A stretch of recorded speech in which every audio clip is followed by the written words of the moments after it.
Graceland has been many things to many people: a home, a shrine, a place frozen in time. But long after Elvis Presley's death, some who worked quietly inside the house said they experienced something they could not explain. They did not seek attention. They did not speak publicly.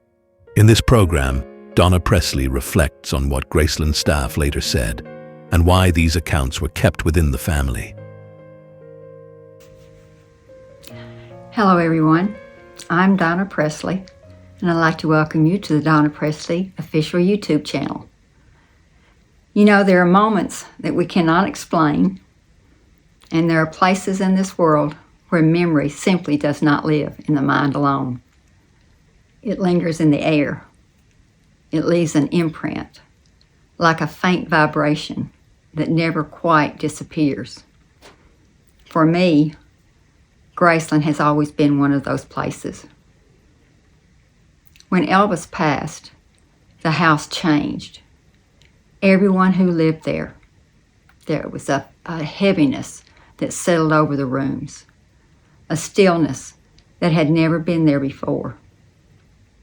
People often ask what I mean by that. And the simplest way that I can describe it is this: the atmosphere shifted. It became sad, almost weighted, as if the house itself understood that its heartbeat was now gone. In the mid-'80s, after Graceland had opened to the public, two separate incidents took place that still people talk about quietly. I'm not here to tell you anything or anyone what to believe. Each of you can draw your own conclusions. I simply share what someone told me by the people who lived these moments and who were marked by them. By then, most of the family no longer lived in the mansion, but some were still very close. My parents still lived on the property, and Aunt Delta remained in the house.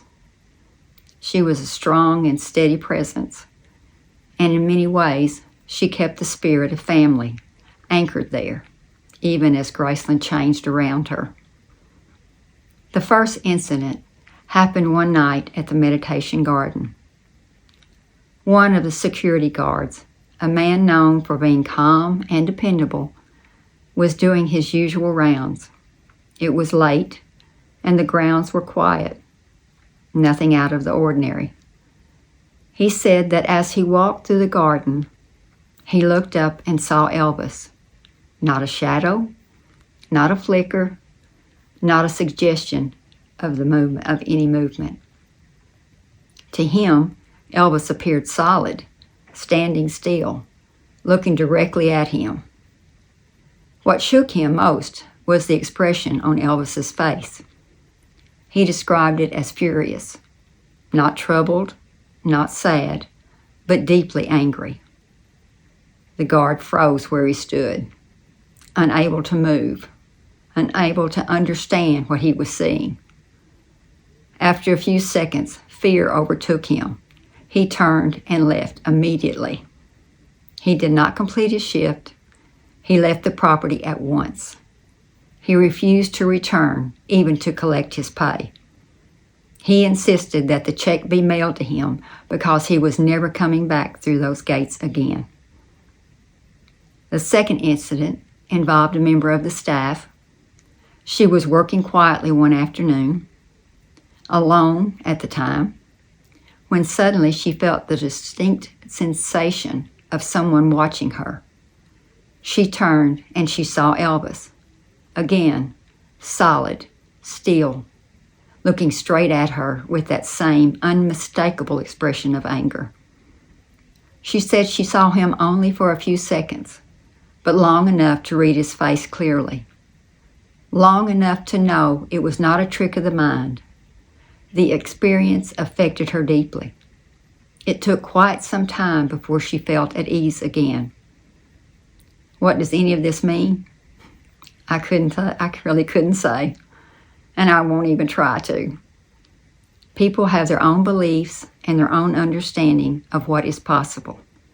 The individuals who told these stories were sincere. They were not seeking attention. They did not want to sensationalize it. They simply could not forget what they saw, as if Elvis did feel unhappy about anything. We can only imagine several reasons for that. But it is not for me to comment on the meaning of their experiences. That belongs to them. I have never seen Elvis after his passing, not in the way they described.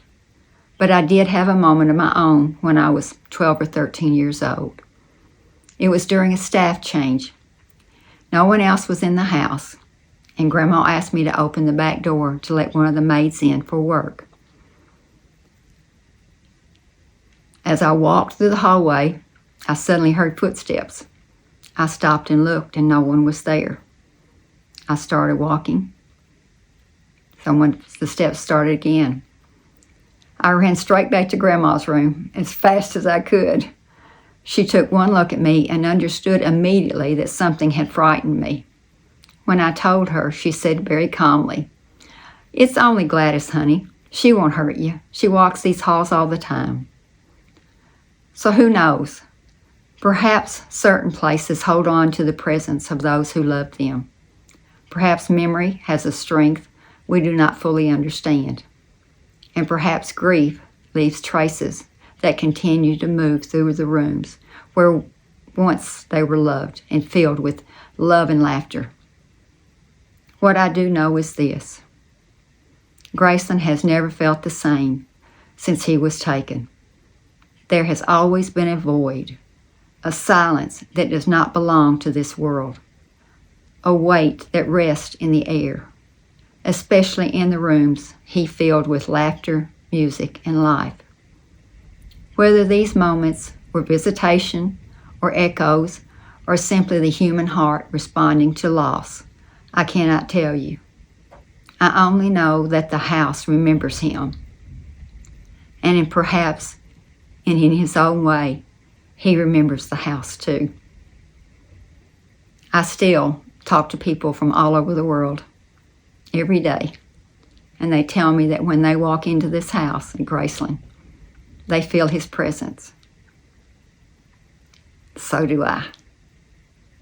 Thank you for joining me. Thank you for listening. Until next time, God bless.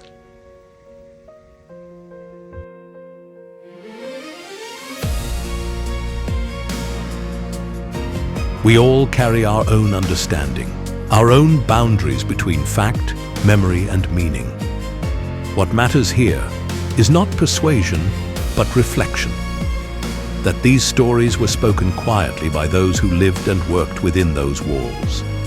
And like so much of Graceland's history, they remain part of a story that each of us is free to consider in our own way.